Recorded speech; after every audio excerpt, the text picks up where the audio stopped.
สบายดีเบิดสุขุสุคนเด้อพี่น้องสบายดีย่ำแรงพี่น้องย่ำคำเนาะพากันเข้ามาสวนออกมาเกือบหมูกับสลอยพี่น้องอาลีทาก็กินนมแล้วเลยผ่าออกมาเป็นยังคุณยายเดี่ยวเขาคมทั้งงาสบายดีทำไมเพิ่นเกี่ยวพักเกี่ยวหญ้าให้งัวพี่น้องนอนหน้าบ่แม่มื้อนี้คุณยายนอนหน้าพี่น้องมื้อนี้ฮักก็ออกมานอนหน้ามื้อนี้เนาะเพิ่นออกมาทางหญ้าอยู่พี่ต่อทางหน้าอยู่พี่แปลนแล้วกลับเข้าไปทางอยู่บ้านต่องูไปงูมาอีกแหละเนาะพี่น้องเราดูพี่น้องเอ้ยดูเสียหญ้าเบิ่งพี่น้องเริ่มแปลนแล้วบ่เหลือหยังแล้วมันก็โพดก็เหลือแต่ซ้ำนะบ่ว่า10ต้นเครื่องปลูกก็เริ่มเบิดแล้วพี่น้องเหลือแต่หมักถั่วดินเนาะก็เผือกสลอยอยู่นอกนะของเครื่องปลูกก็เบิดแล้วแท้นี้นี่แต่เตรียมสิลงหน้าต่อด้วยพี่น้องบัดนี้อีก 2-3 เดือนเท่านั้นเนาะ3 เดือนเข้าสู่ฤดูการทำนาสบายดีเลยมาเข้าสวนเก็บผักมาลวกเก็บยอดอันมันเกี่ยวเก็บหอมมาใส่เกี่ยวใส่ถุก่อนบ้านมีบัวยังบ่มีพูดจะเป็นลมหนาวหนาวโพดโพดิเด้พี่น้องยามูก็เลยฝ่าวเนาะเลยฝ่าวแรงทำไมชวนคิดหนาวแห้งลีเดบ้านเฮาตอนนี้เนาะอากาศหนาวมาเยือนอีกแล้วลมก็แห้งหนาวมื้อที่3แล้ว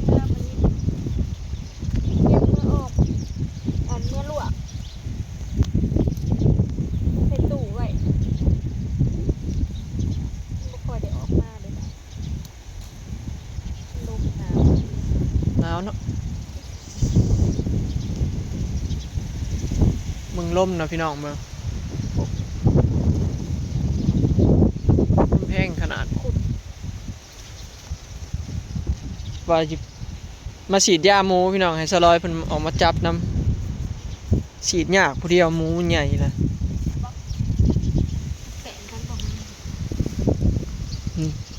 ค่อยงาม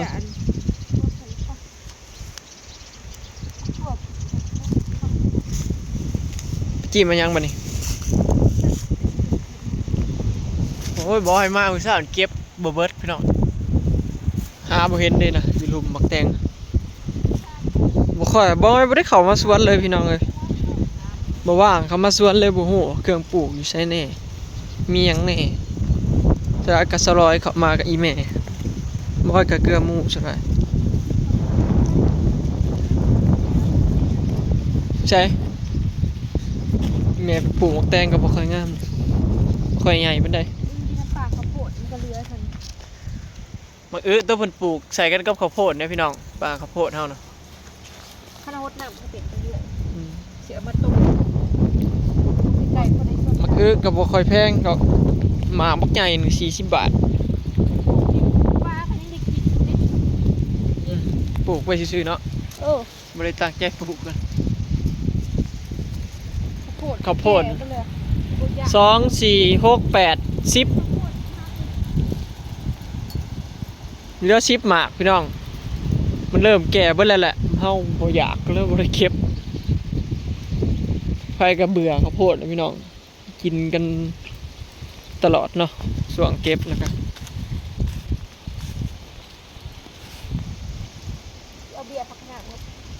ปีนี้นะมีเครื่องปลูกนะได้ขายวัตถุอย่างอยู่พี่น้องแต่ว่ามีอันมะเขือเทศนี่มะเล่นนี่บ่ได้ขายเลยเห็ดทง5 บาท10 บาทก็บ่มีไปซื้อ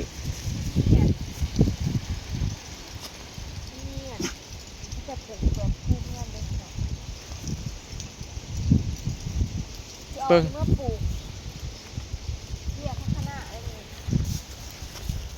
เนี่ยละหวานแต่นี่บุกอยู่บ้าน เอาเข้ามาอยู่บ้านแล้วก็หาแนวปลูกบัดนี้พอได้เก็บกินในเรือนครัวเนาะจังบ่ยาก ออกมาหน้าเก็บอยู่นาบ่ค่อยสิได้ฮดได้กันสิปลูกไว้ พอเขาอยู่บ้านแล้วก็ปลูกอยู่บ้านน้ำบัดนี้ ที่บ้านนี่ มันจะบ่ยากเลาะหาเก็บยามอยากทำกับข้าวเฮ็ดกับข้าวก็ง่ายเนาะพี่น้องมีสุอย่างในเรือนครัวสบายเบิ่งดอกดาวเรืองนะพี่น้องงามขนาดเนาะงามขนาด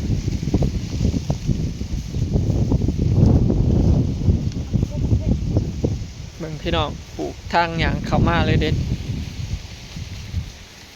เบิ่งงามเติบเลยอยู่บ้านสวน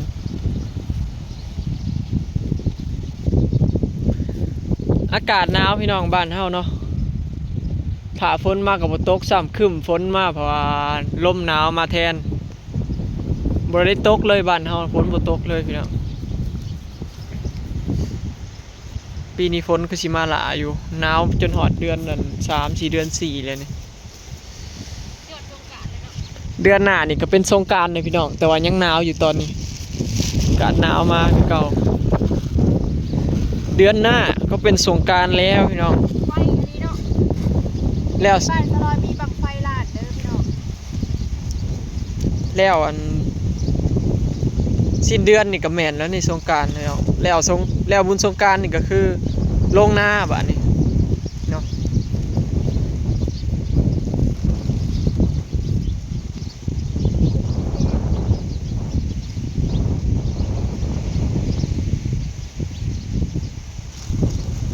ไป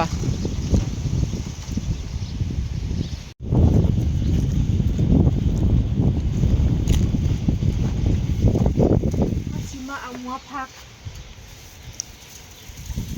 โอ้ยเฮ็ดกินพี่น้องแม่งกดตอดมืออีกมันได้เอามาแหนบอยู่ก็เมนลงมือพี่น้องแบบคั่วบ่ยากเลยปีนี้เนาะ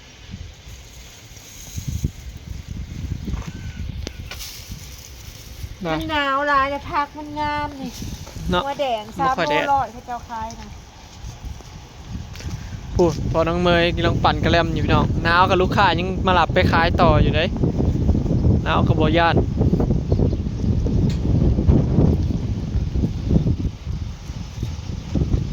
ค่าไฟมื้อนี้รอบนี้แพงนะพี่น้องทบครึ่ง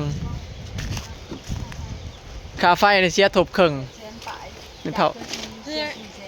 งื่อเท่านะขนาดอันบ่มีคนยัง เมทาวอนน่ะเสียอันค่าไฟน่ะพี่น้องเดือนนี้น่ะ800,000กว่าแต่แท้ปกติน่ะ400,000แต่ว่าเขาเก็บค่าไฟเพิ่มอีกทบครึ่งจากมันกินหน่วยละ350เพิ่มเป็น641บาทพี่น้องทบครึ่งก็เลยว่าแพงแห้งเนาะปกติอันเมทาวอนน่ะเสียได้400,000ปลายพี่น้องรอบนี้800,000กว่าเลยถ้าเป็นเงินบาทก็1,000 กว่าบาทพุ่นเด้อพี่น้องเกือบ1,500พุ่นแล้วเนาะ800,000ยายหนาวบ่ น้ำและ เนี่ย ว้าบ่หนาวบ่ คนปั่นแรงตึง เออ ยากยากเลย กินฮอดร้านอยู่ร้านเมื่อปะกินฮอดอยู่กินฮอดร้านน้อยบ่บัดนี้ ให้เอ้ยไปใช้ละ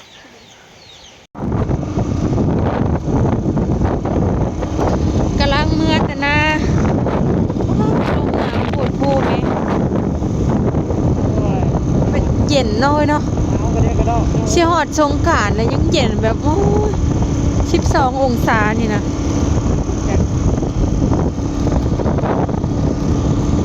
แล้วก็ออกแต่คอกหมูพี่น้องโจนมืด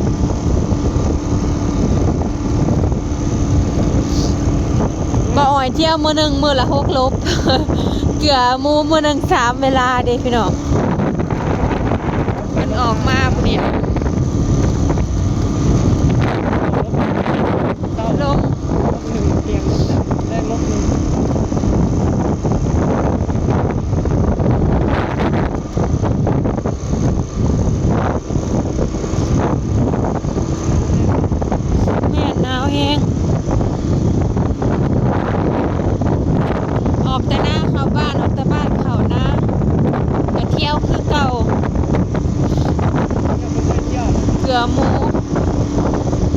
เฮานอนอยู่บ้าน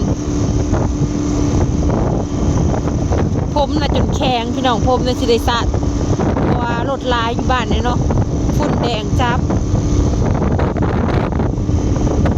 สาคุมื้อกันยังแข็งได้ผมนี่ก็ได้ เป็นไงลูกฮะพอทามีเขามาเล่นน้ำบ่บ่ลอย ปลาเลย พอทามีเขามาเล่นน้ำอีนางบ่อลิศเอ้ยพอทามีเขามาเล่นน้ำอีนางบ่หึพอทามีออกปลาเลย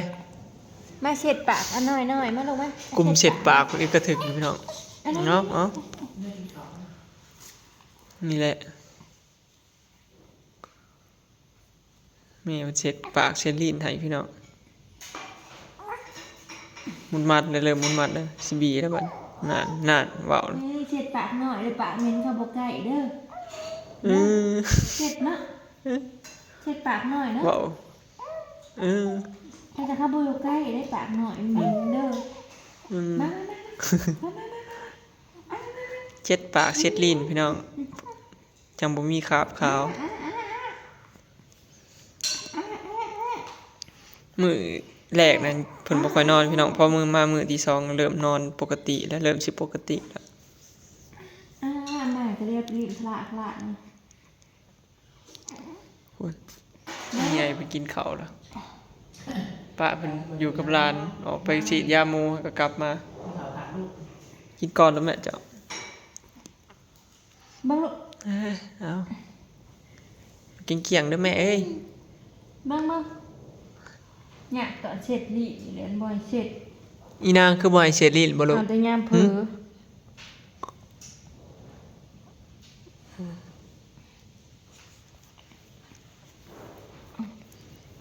สลายกับแม่เพิ่นแหละพี่น้องเสียลิ้น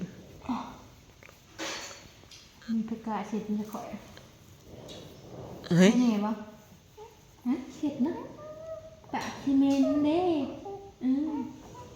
อันโลมุไผอันโล ยิ้ม มุไผ เป็นอะไรแม่สิลิ้นให้สบายลิ้นแล้วบ่ลูกสบายลิ้นแล้ว เบิ่งอันโลมุนะอันโลมุคือมีแต่ขี้ดังบ่ไม่เช็ดไงนะเช็ด เช็ดมูกเช็ดมูก เบิ่งมันเกิดขี้ดังหน่อยเกิดนะแม่เช็ดให้เอาเกลี้ยงๆนะเป็นชาวขี้หน่วยขี้หลายแต่ว่าเนาะเช็ดอีกหน่อยหนึงนะ เช็ดอีกลูกเช็ดอีกเช็ดอีกเนาะเช็ดอีกหน้อยหนึงเนาะ เช็ดลิ้นอีกหน่อยหนึงนะ เช็ดอีกวันหนึงมันจังสะอาด อันนี้ นั่นลู นะ ก เช็ดลิ้นอีกหน่อยหนึงนะ เออ ชุบน้ำอุ่นชอบน้ำอุ่นนะชอบน้ำต้มชุบแล้ว กำลังเป็นหมูเป็นหมาพี่น้อง อ่าก ำลังเป็นหมูเป็นหมาได้แต่แองอีกบ้านหนึงพอมันบ่หลอนลูกอีกบ้านหนึงอีกบ้านหนึง